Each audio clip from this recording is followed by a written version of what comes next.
আজকে বানাবো মুখরোচক চিংড়ি মাছের মাথার বড়া। তার জন্য চিংড়ি মাছের মাথাটাকে ভালো করে ভেজে নিয়ে আমি এটাকে বেটে নিচ্ছি না, আমি এটাকে হাতে করেই গুঁড়ো করে নিচ্ছি।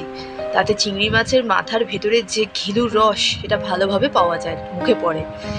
সেটাকে ভালো করে নুন, হলুদ, পেঁয়াজ কুচি, রসুন কুচি আর একটু লঙ্কা কুচি দিয়ে আর বেসন দিয়ে আর একটু অ্যারারুট দিয়ে ভালো করে মেখে নিলাম।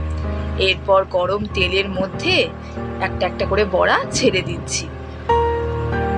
তারপর একটু এদিক ওদিক উল্টে পাল্টে ভেজে নিলেই রেডি আমাদের মুখরোচক চিংড়ি মাছের মাথা দিয়ে বড়া।